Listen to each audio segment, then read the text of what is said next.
Esse artigo da Miriam Leitão é uma obra-prima que merece ser lida, discutida com profundidade.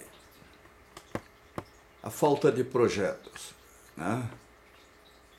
Esse é um tema que no próprio Instituto de Engenharia, no ano passado, Instituto de Engenharia aqui do Estado do Paraná, nós discutimos muito o problema de falta de projeto. Questões locais, né? O que deveria ser feito aqui no Paraná. Só que, na verdade, a gente sente que o projeto do Brasil é o projeto definido pela Rede Globo, pela mídia, vamos dizer assim, por aqueles que têm acesso à grande imprensa. Nós precisamos de planejamento, de uma definição maior do governo federal em relação a onde quer chegar.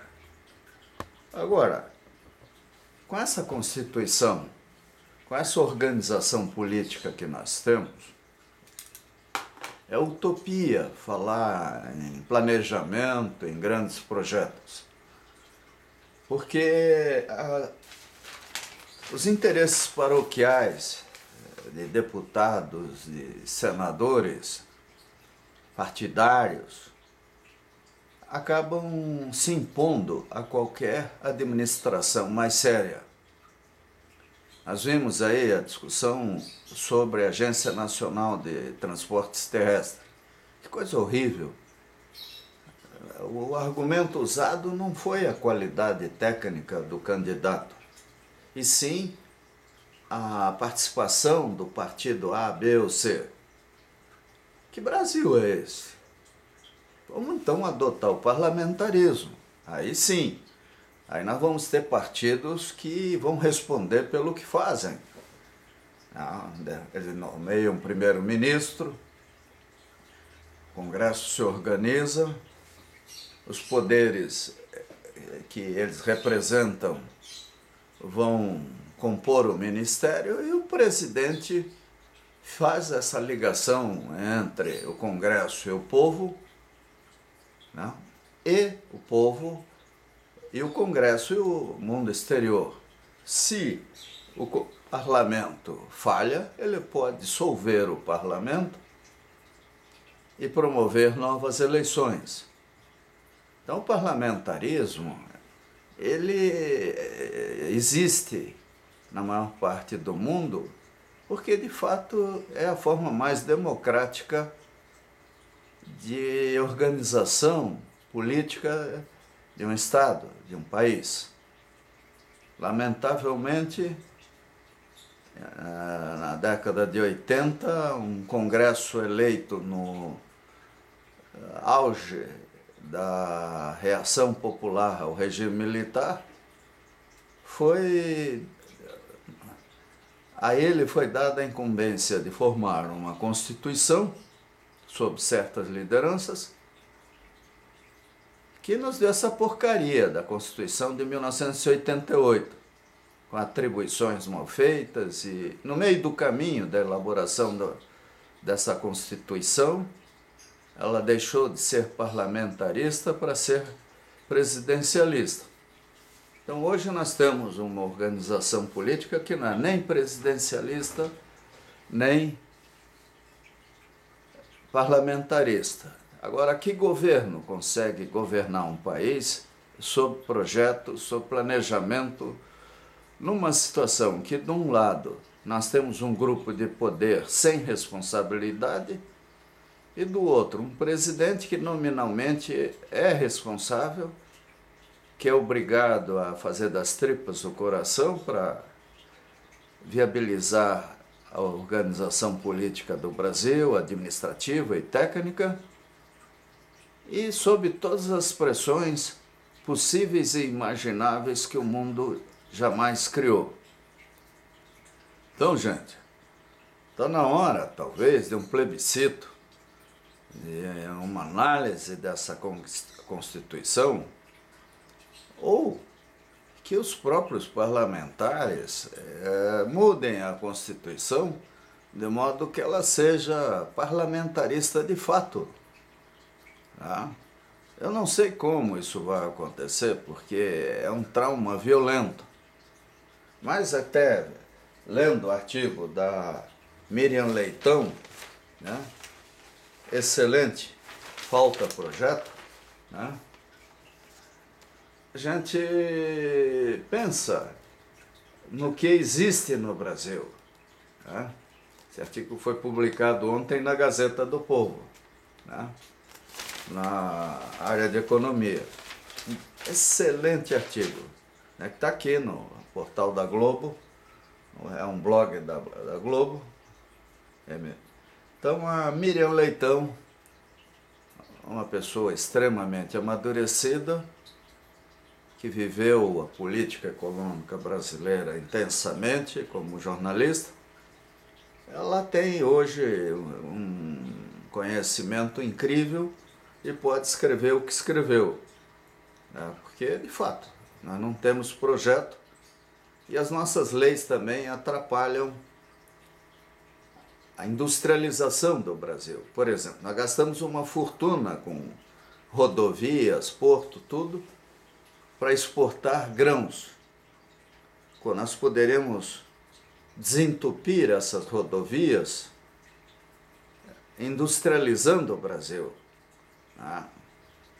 O nosso problema não é só de infraestrutura viária, nosso problema maior é a péssima utilização dessa infraestrutura, onde nós pagamos para que na Europa eles engordem seus bois lá com a soja brasileira, grão, faz o que bem entende, que chega a preço de banana lá, na Europa, na Ásia, ainda lucram cobrando sobretaxas, impostos com as nossas exportações. Então nós precisamos acabar com essa lei Candir, valorizar a industrialização, gerar valor agregado, aproveitar esse momento em que nós estamos, em que felizmente o Brasil ainda tem reservas para suportar alguma transformação, para uma mudança radical na política industrial. Então, da política econômica à política educacional, fiscal, a nossa Constituição, tudo precisa ser corrigido em algum momento, né?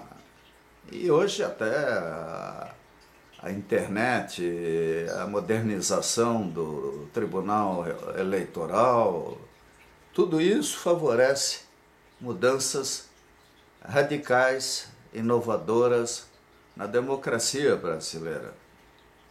Elas são possíveis, a questão toda é querer fazer. Agora, esse querer fazer tem que partir não do político, tem que partir do povo. É utopia achar que o pessoal que está entronizado lá na corte queira mudar alguma coisa. Inclusive, grandes grupos econômicos têm interesse na manutenção de tudo que está aí, porque aprenderam a conviver com tudo isso, né? Nós precisamos, né, mudar, nós precisamos de uma nova estratégia de desenvolvimento. E a pergunta da Miriam Leitão, ou a afirmação dela de que falta projeto, é válida. Falta projeto de todo tipo, né? Inclusive, se baixarem os juros, né, onde é que as fundações, onde é que o pessoal que tem dinheiro vai aplicar? Nós poderíamos ter já uma política de participação público-privada bem discutida, e com ela,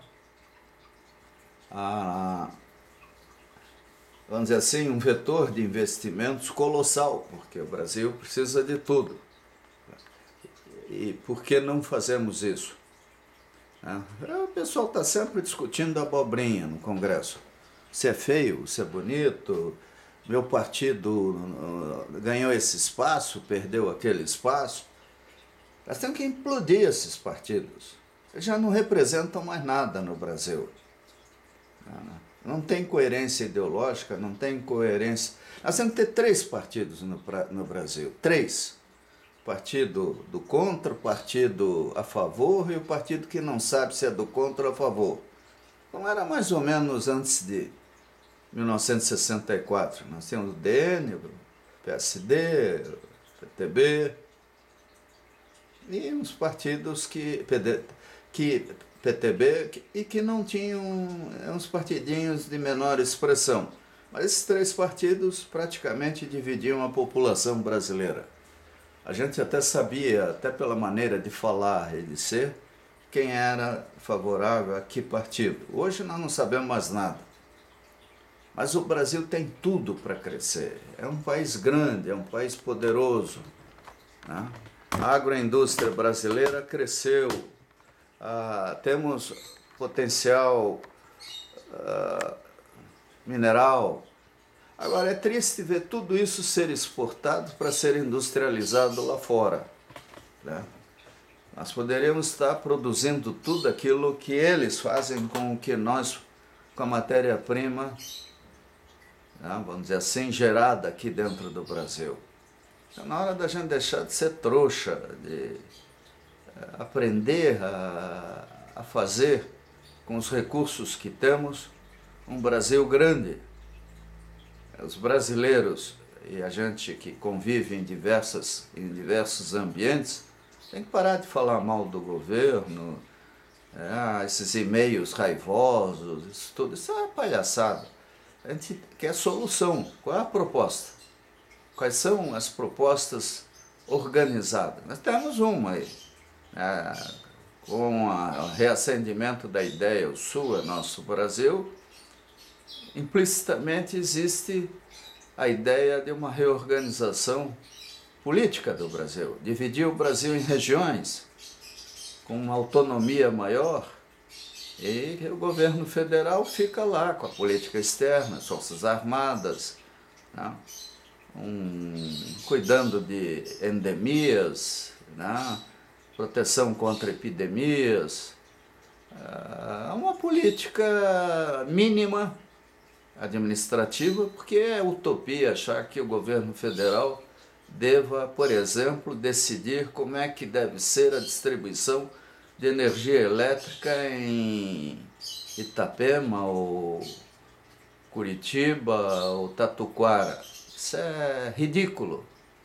Essas agências, em função da Constituição, da maléfica Constituição de 1988, elas têm poderes excessivos, porque as atribuições dadas à União são incrivelmente grandes, extrapolam aquilo que um governo federal deveria fazer.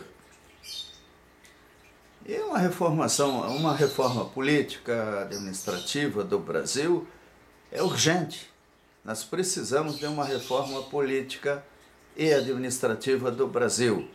E esse artigo da Miriam Leitão, de que falta projeto, é apenas um indício, um sintoma da precariedade em que vivemos.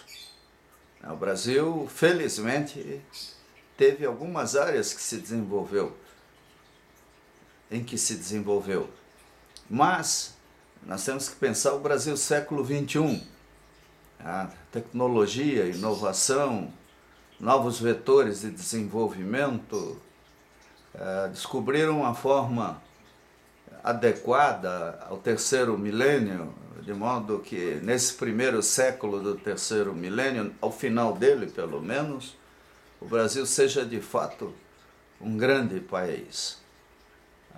Agora, isso só será possível se decisões tecnológicas, estratégicas, forem regionalizadas, porque quando você vê numa autarquia, num ministério, um indivíduo de uma região radicalmente diferente da nossa, a gente sabe que as prioridades dele, a maneira de enxergar os seus problemas, os problemas da sua área, não serão condizentes com aqueles que nós temos aqui no sul do Brasil, por exemplo. É o caso do Ministério da Pesca. A Universidade Federal de Santa Catarina desenvolveu tecnologias fantásticas. De repente nós vemos um líder espiritual como ministro da Pesca. Isso faz sentido? E ele não tem vergonha de assumir, não.